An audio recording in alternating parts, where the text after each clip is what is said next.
राधे राधे भक्तों, आप सभी का माघ मास महात्म्य में स्वागत है। पिछले अध्याय में आपने सुना कि हाथी का उद्धार कैसे हुआ। इस अध्याय में आप यमलोक से लौटी हुई कन्याओं के द्वारा वहाँ के अनुभव के वर्णन का श्रवण करेंगे। बोलो ओम नमो नारायण। राजा दिलीप ने पूछा, मुने, यमलोक से लौटकर आई हुई उन साध्वी कन्याओं ने अपनी माताओं और बंधुओं से वहाँ का वृत्तांत कैसे बतलाया?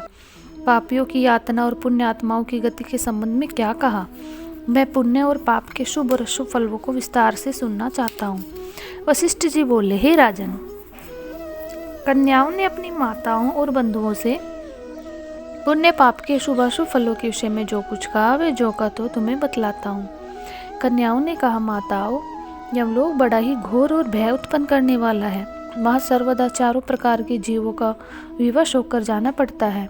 गर्भ में रहने वाला था जन्म लेने वाले शिशु, बालक, तरुण, अधेड़, बूढ़े, स्त्री, पुरुष, नपुंसक, सभी तरह के जीवों को वहाँ जाना पड़ता है। वहाँ चतुर्गुप्त अपनी समदर्शी और मध्यस्थ तत्पुरुष मिलकर देहधारियों के शुभ और अशुभ फल का विचार करते हैं।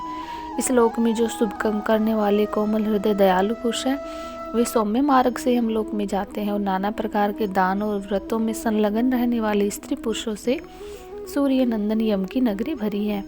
माघ स्नान करने वाले लोग वहाँ पर विशेष रूप से शोभित है। धर्मराज उनका अधिक सम्मान करते हैं। वहाँ उनके लिए सब प्रकार की भोग सामग्री सुलभ होती है। माघ स्नान में मन लगाने वाले लोगों के सैकड़ों हजारों विचित्र विमान वहाँ शोभा पाते हैं। उन पुण्यात्माओं जीवों को विमान पर बैठकर आते देखकर सूर्य नंदन यम अपने आसन से उठकर खड़े हो जाते हैं और अपने पार्षदों के साथ जाकर उन सभी की अगवानी करते हैं। फिर स्वागत पूर्वक आसन दे, अर्घ्य दे, निवेदन कर प्रिय वचनों में कहते हैं कि आप लोग अपनी आत्मा का कल्याण करने वाले महात्माएं अतएव धन्य हैं, क्योंकि आपने दिव्य सुख की प्राप्ति के लिए पुण्य का उपार्जन किया। अतः आप इस विमान पर बैठकर स्वर्ग को जाइए। स्वर्गलोक की कहीं तुलना नहीं है। वहाँ सब प्रकार के दिव्य भोगों से परिपूर्ण है। इस प्रकार उनकी अनुमति ले पुण्य आत्माएं पुरुष स्वर्ग में जाते हैं। माताओं तथा बंधुजन, अब हम वहाँ के पापी जीवों के कष्ट का वर्णन करते हैं। आप सब लोग धैर्य धारण करके सुने। जो क्रूरता पूर्वक कर्म करने वाले, दान न देने वाले पापी जीव हैं, वे वहाँ यमराज के घर में अत्यंत भयंकर दक्षिण मार्ग से जाते हैं। यमराज का नगर उनके रूपों में स्थित है। उसका विस्तार चारों ओर से 86,000 योजन समझना चाहिए। पुण्य कर्म करने वाले पुरुषों को वहाँ बहुत निकट से जान पड़ता है, किंतु भयंकर मार्ग से जाने वाले पापी जीवों के लिए अत्यंत दूर है। वह मार्ग कहीं तो तीखे कांटों से भरा है, कहीं रेत और कंकड़ों से, कहीं पत्थरों के ऐसे टुकड़े बिछे हुए हैं जिनका किनारा छुरों की धार के समान तीखा होता है। कहीं बहुत दूर तक कीचड़ ही कीचड़ भरा रहता है, कहीं घातक अंकुर उगे होते हैं, कहीं लोहे की सुई के समान निकूले कुशों से सारा मार्ग ढका होता है। इतना ही नहीं, कहीं कहीं बीच रास्ते में वृक्षों से भरे हुए पर्वत हैं जो किनारे पर भारी जलप्रपात के कारण अत्यंत दुर्गम जान पड़ते हैं। कहीं रास्ते पर दहकते हुए अंगारे बिछे रहते हैं। ऐसे मार्ग से पापी जीवों को दुखित होकर जाना पड़ता है। कहीं ऊंचे नीचे गड्ढे, कहीं फिसला देने वाले चिकने ठेले, कहीं खूब तपी हुई बालू, कहीं तीखी कीलों से वह मार्ग व्याप्त रहता है। कहीं कहीं अनेक शाखाओं में फैले हुए सैकड़ों वन और दुखदाई अंधकार, जहाँ कोई सहारा देने वाला नहीं रहता। कहीं तपे और लोहे के कांटेदार वृक्ष, कहीं दावानल, कहीं तपी हुई शिला और कहीं हिम से वह मार्ग आच्छादित रहता है। कहीं ऐसे बालू भरी रहती है जिसमें चलने वाले जीव कंठ तक धंस जाता है और बालू के कान के पास आ जाता है। कहीं गर्म जल और कहीं कंडों की आग से यमलोक का मार्ग व्याप्त रहता है।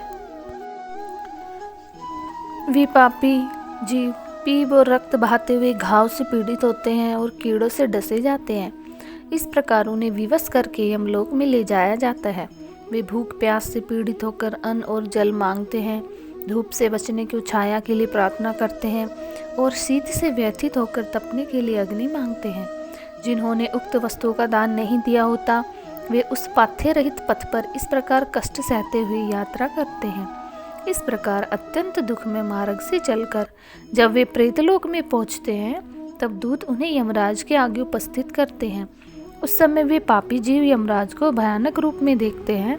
वहाँ असंख्य भयानक यमदूत जो काल के समान काले, महान, वीर, अत्यंत क्रूर हैं, हाथों में सब प्रकार के अस्त्र शस्त्र लिए मौजूद रहते हैं।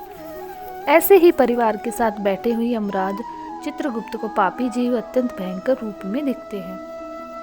उस समय भगवान यमराज चित्रगुप्त उन पापियों को धर्मयुक्त वाक्यों से समझाते हुए बड़े जोर जोर से फटकारते हैं। वे कहते हैं, वो खोटे कर्म करने वाले पापियों, तुमने दूसरों के धन हड़प लिए, सुंदर रूप के घमंड में आकर पराई स्त्री के साथ व्यभिचार किया।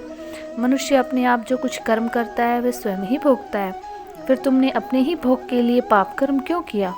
और फिर अब अपने कर्मों की आग में जलकर इस समय तुम संतप्त क्यों हो रहे हो? भोगो और अपने उन कर्मों को जिसमें दूसरे किसी का दोष नहीं। वे राजा लोग भी अपने भयंकर कर्मों से प्रेरित हो मेरे पास आए हैं। इन्हें अपनी खोटी बुद्धि और बल का बड़ा घमंड था। अरे वो दुराचारी राजाओं, तुम लोग प्रजा का सर्वनाश करने वाले हो। अरे थोड़ी समय तक रहने के लिए राज्य के लिए तुमने पाप क्यों किया? राज्य के लोभ में पड़कर मोहवश बलपूर्वक अन्याय से तुमने प्रजाजनों को दंड दिया है। इस समय उसका फल भोगो। कहाँ है वह राज्य और कहाँ गई वह रानी जिसके लिए तुमने पाप कर्म किया था? अब तो सबको छोड़कर तुम्हें अकेले ही यहाँ खड़े रहना पड़ेगा। यहाँ वह बल नहीं दिखाई देता जिससे तुमने प्रजाओं को विध्वंस किया। इस समय यमदूतों की मार पड़ने पर कैसा लग रहा है? इस प्रकार नाना प्रकार के वचनों द्वारा यमराज के उल्हाने देने पर वे राजा अपने अपने कर्मों को सोचते हुए चुपचाप खड़े रहते हैं। हरे कृष्णा, राधे राधे। इससे आगे का श्रवण हम अगली वीडियो में करेंगे। बोलो ओम नमो नारायण।